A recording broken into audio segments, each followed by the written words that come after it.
Assalamualaikum warahmatullahi wabarakatuh. Halo teman-teman semuanya, balik lagi sama aku Nur Syahida Mutiara Zikra dengan NIM A2101901126 dari Pendidikan Akuntansi Fakultas Keguruan dan Ilmu Pendidikan Universitas Muhammadiyah Surakarta. Nah, kali ini aku mau bahas nih, apa sih pendapatan nasional itu?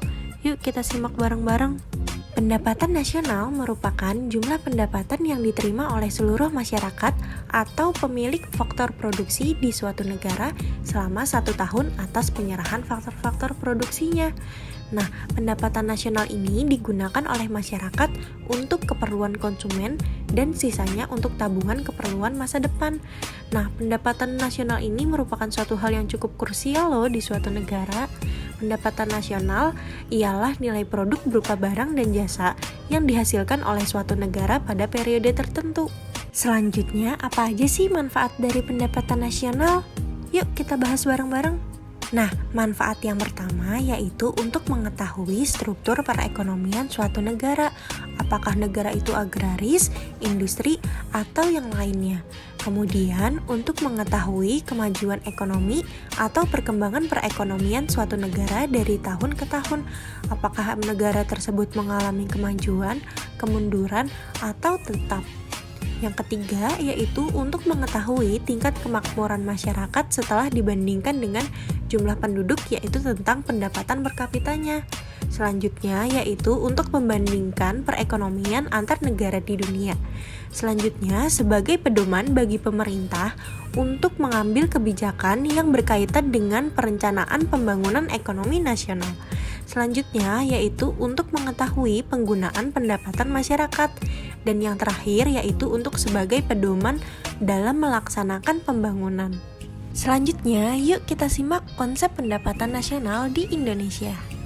Nah, yang pertama ini ada produk domestik bruto. Nah, ini merupakan nilai barang dan jasa dalam suatu negara yang dihasilkan oleh faktor-faktor produksi baik milik warga negara maupun warga negara asing yang tinggal di negara tersebut. Nah, ini berarti penghasilan warga negara yang bekerja di luar negeri tidak termasuk ke dalam komponen perhitungan, sementara warga negara asing yang berada di negara tersebut dimasukkan ke dalam perhitungan. Yang kedua, ada produk nasional bruto. Nah, ini merupakan jumlah nilai barang dan jasa akhir yang dihasilkan oleh faktor produksi milik warga negara sendiri, baik yang tinggal di negara maupun di luar negeri. Nah, ini bisa didapatkan dengan rumus PNB sama dengan produk domestik bruto ditambah dengan hasil pengurangan dari pendapatan faktor luar negeri dikurangi dengan pendapatan faktor dalam negeri. Yang ketiga yaitu produk nasional neto. Nah, di setiap barang itu pasti terjadi nilai penyusutan atau depresiasi. Nah, maka dari itu kita harus mengganti barang modal yang sudah usang dengan menambah stok barang baru. Nah, nilai barang tersebut semakin berkurang dari periode ke periode berikutnya. Untuk itu, untuk memperoleh produk nasional neto harus disesuaikan yaitu dengan produk nasional bruto dikurangi dengan depresiasi. Nah, selanjutnya yaitu konsep keempat masuk ke dalam pembahasan utama kita yaitu pendapatan nasional. Nah, pendapatan nasional itu ialah jumlah seluruh penerimaan yang diterima oleh masyarakat dalam periode tertentu. Nah, pendapatan nasional ini bisa didapatkan dengan rumus produk nasional neto dikurangi dengan pajak tidak langsung atau indirect tax dan ditambah dengan subsidi. Selanjutnya yaitu pendapatan perorangan atau personal income. Nah, pendapatan perseorangan ini merupakan bagian dari pendapatan nasional yang merupakan hak individu-individu dalam perekonomian sebagai balas jasa keikutsertaan dalam proses produksi. Nah, pendapatan perorangan ini bisa didapatkan dengan cara national income ditambah dengan transfer payment dan dikurangi dengan laba ditahan, iuran asuransi, iuran jaminan sosial, dan juga pajak perseroan. Nah, konsep yang terakhir yaitu pendapatan disposable atau disposable income. Nah, pendapatan ini adalah pendapatan yang siap untuk dibelanjakan atau ditabung. Nah, pendapatan ini adalah pendapatan yang benar-benar menjadi hak penerimanya.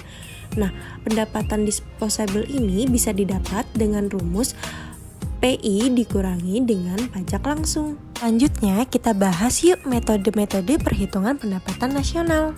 Nah, metode yang pertama yaitu dengan pendekatan produksi.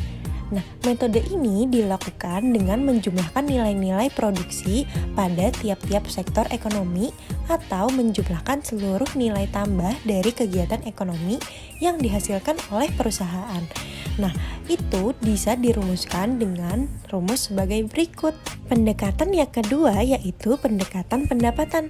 Nah, pendekatan ini dihitung dengan cara menjumlahkan seluruh pendapatan yang diterima oleh masyarakat sebagai pemilik faktor produksi atas penyerahan faktor-faktor kepada rumah tangga produsen.